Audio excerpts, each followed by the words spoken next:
Assalamualaikum warahmatullahi wabarakatuh.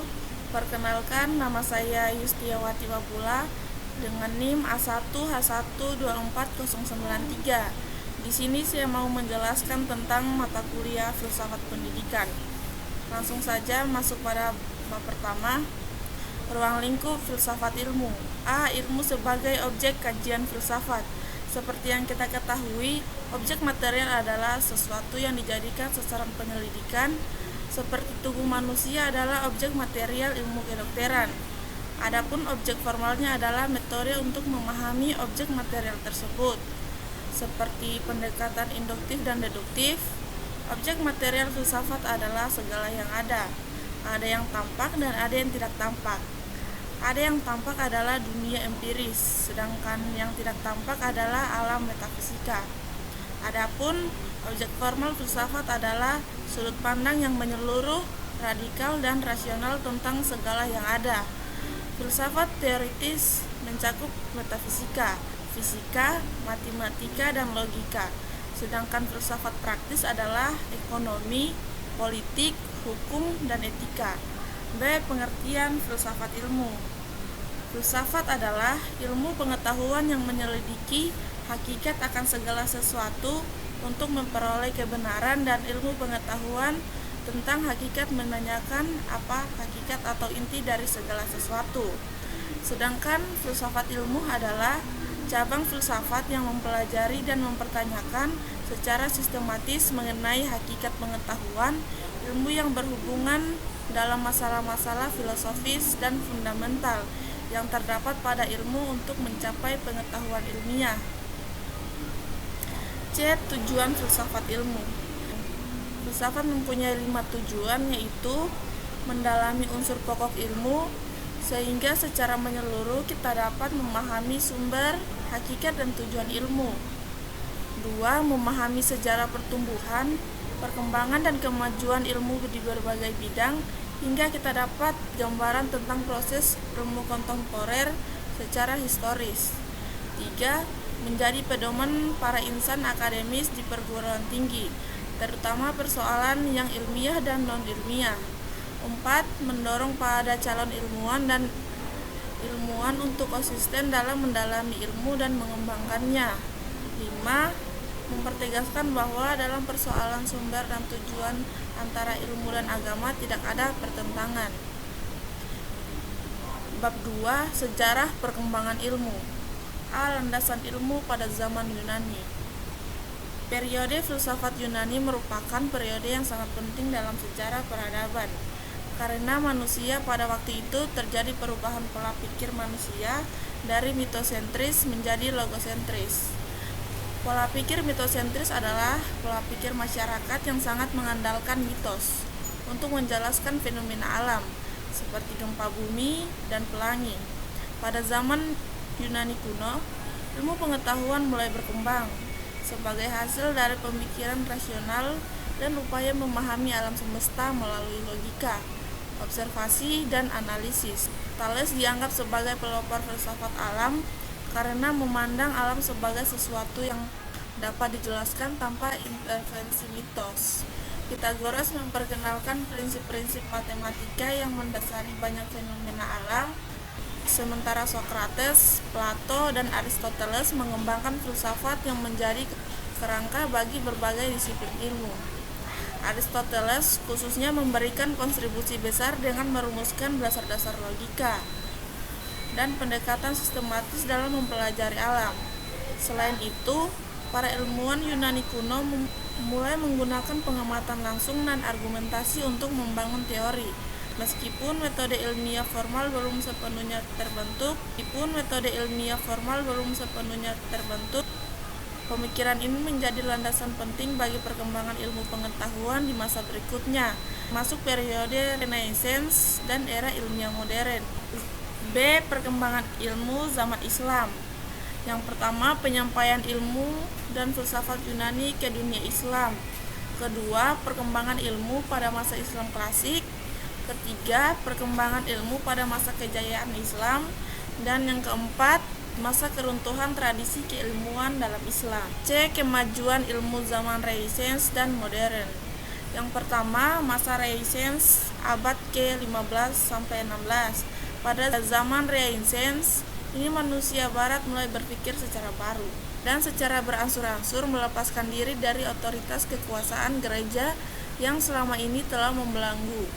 Kebebasan dalam menggunakan kebenaran filsafat dan ilmu. Pemikir yang dapat dikemukakan dalam tulisan ini Nicolaus Copernicus tahun 1473 sampai 1543 dan Francis Bacon tahun 1561 sampai 1626. 2. Zaman modern abad 17 sampai 19 Masehi. Setelah Galileo, Fermat, Pascal dan Kepler berhasil mengembangkan penemuan mereka dalam ilmu, maka pengetahuan yang terpencar-pencar itu jatuh ke tangan dua sarjana yang dalam ilmu modern memegang peran yang sangat penting. Mereka adalah Isaac tahun 1643 sampai 1727 dan Leibniz tahun 1646 sampai 1716. Di tangan dua orang sarjana inilah sejarah ilmu modern dimulai. D. Kemajuan ilmu zaman kontemporer. Maksud zaman kontemporer dalam konteks ini adalah era tahun-tahun terakhir yang kita jalani hingga saat sekarang ini.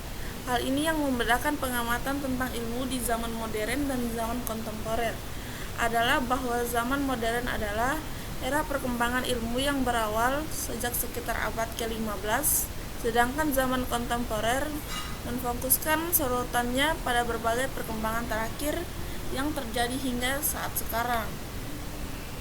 Bab 3. Pengetahuan dan ukuran kebenaran. A. Definisi dan jenis pengetahuan. Dalam kamus filsafat dijelaskan bahwa pengetahuan adalah proses kehidupan yang diketahui manusia secara langsung dari kesadarannya sendiri. Burhanuddin Salam mengemukakan bahwa pengetahuan yang dimiliki manusia ada 4, yaitu pengetahuan biasa, pengetahuan ilmu, pengetahuan filsafat, dan pengetahuan agama. B. Hakikat dan sumber pengetahuan. 1. Hakikat pengetahuan. Pengetahuan pada dasarnya adalah keadaan mental. Mengetahui sesuatu adalah menyusun pendapat tentang suatu objek, dengan kata lain menyusun gambaran tentang fakta yang ada di luar akal. Ada 2 teori untuk mengetahui hakikat pengetahuan. 1. Realisme dan kedua idealisme. 2. Sumber pengetahuan. Semua orang mengakui memiliki pengetahuan. Persoalannya dari mana pengetahuan itu diperoleh atau lewat apa pengetahuan itu didapat. Dalam hal ini ada beberapa pendapat tentang sumber pengetahuan. Pertama, empirisme. 2. Sumber pengetahuan. Semua orang mengakui memiliki pengetahuan. Persoalan dari mana pengetahuan itu diperoleh atau lewat apa pengetahuan itu didapat. Dalam hal ini ada beberapa pendapat tentang sumber pengetahuan. Pertama, empirisme. Kedua, rasionalisme. Ketiga, intuisi. Dan keempat, wahyu. C. Ukuran kebenaran. 1. Teori korespondensi. Menurut teori ini, kebenaran atau keadaan benar itu apabila ada kesesuaian antara arti yang dimaksud oleh suatu pernyataan atau pendapat dengan objek yang dituju oleh pernyataan atau pendapat tersebut. 2. Teori koherensi tentang kebenaran. Menurut teori ini, kebenaran tidak dibentuk atas hubungan antara putusan dengan sesuatu yang lain, yaitu fakta atau realitas, tetapi atas hubungan antara putusan-putusan itu sendiri. 3. Teori pragmatisme tentang kebenaran. Menurut teori ini, benar tidaknya suatu ucapan, dalil, atau teori semata-mata bergantung kepada asas manfaat. Sesuatu dianggap benar jika mendatangkan manfaat dan dikatakan salah tidak mendatangkan manfaat. 4. Agama dengan karakteristiknya sendiri memberikan jawaban atas segala persoalan asasi yang dipertanyakan manusia, baik tentang alam, manusia, maupun tentang Tuhan. Kalau ketiga teori kebenaran sebelumnya lebih mengedepankan akal, budi, rasio, dan reason manusia, dalam agama yang dikedepankan adalah wahyu yang bersumber dari Tuhan. D. Klasifikasi dan hierarki ilmu. Namun di sini penulis menganggap perlu mengemukakan klasifikasi Al-Ghazali karena Al-Ghazali lah sebagai peletak dasar filosofis pertama kali teori iluminasionis, dalam arti pengetahuan yang datang dari Tuhan melalui pencerahan dan penyinaran, dan dia berpendapat bahwa pengetahuan intuisi ma'rifah yang datang dari Allah langsung kepada seseorang adalah pengetahuan yang paling benar. Bab 4. Dasar-dasar ilmu. A. Ontologi. Ontologi merupakan salah satu di antara lapangan penyelidikan kefilsafatan yang paling kuno. Awal mula alam pikiran Yunani telah menunjukkan munculnya perenungan di bidang ontologi. Yang tertua dianggap segenap filsafat Yunani yang kita kenal adalah Thales. Atas perenungannya terhadap air merupakan substansi terdalam yang merupakan asal mula segala sesuatu. Menurut istilah, ontologi ialah ilmu yang membahas tentang hakikat yang ada, yang merupakan ultimate reality, baik yang berbentuk jasmani atau konkret maupun rohani atau abstrak. Di dalam pemahaman ontologi dapat diketemukan pandangan-pandangan pokok pemikiran. Yang pertama, monoisme, dualisme, pluralisme, nihilisme, dan agnostisisme. B. Epistemologi. Epistemologi atau teori pengetahuan ialah cabang filsafat yang berurusan dengan hakikat dan lingkup pengetahuan, penggadaian dan dasar-dasarnya, serta pertanggungjawaban atas pernyataan mengenai pengetahuan yang dimiliki. Pengetahuan yang diperoleh oleh manusia melalui akal, indera, dan lain-lain mempunyai metode tersendiri dalam teori pengetahuan.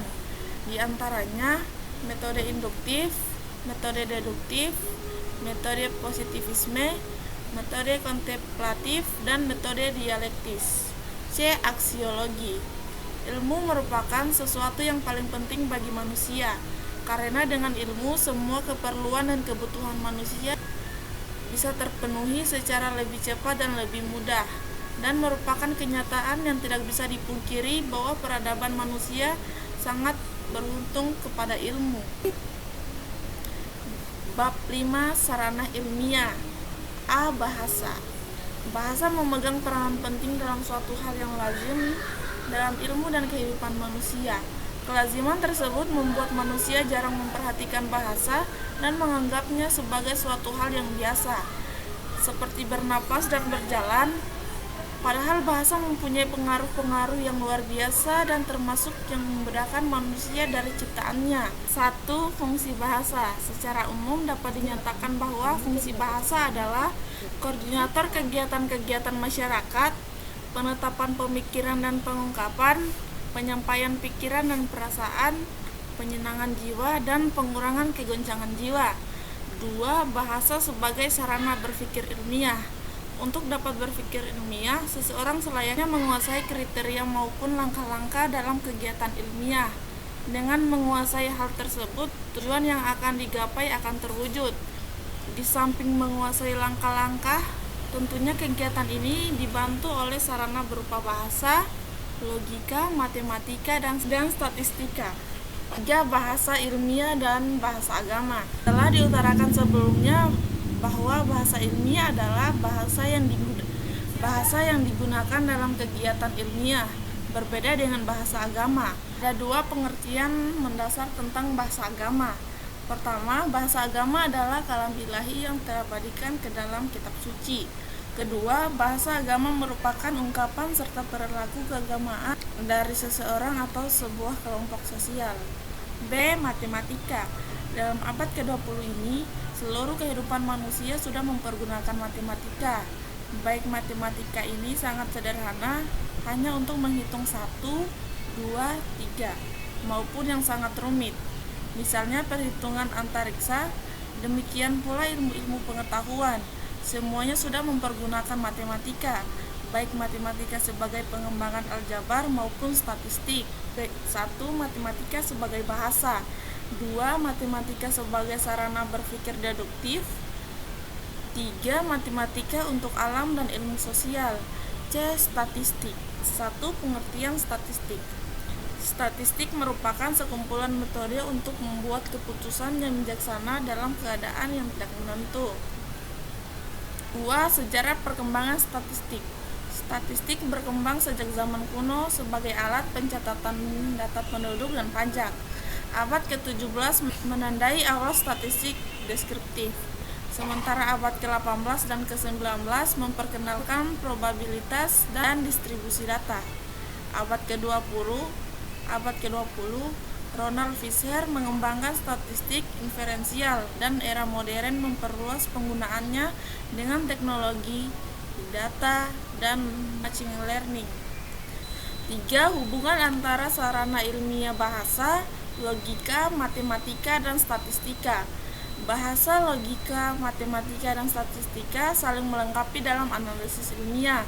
Bahasa menyampaikan ide dan hasil secara jelas, sementara logika menyusun argumen yang valid. Matematika memodelkan masalah secara kuantitatif, dan statistika menganalisis data dengan akurat. Keempatnya, sarana ilmiah ini saling berhubungan erat satu sama lain. 4. Tujuan pengumpulan data statistik.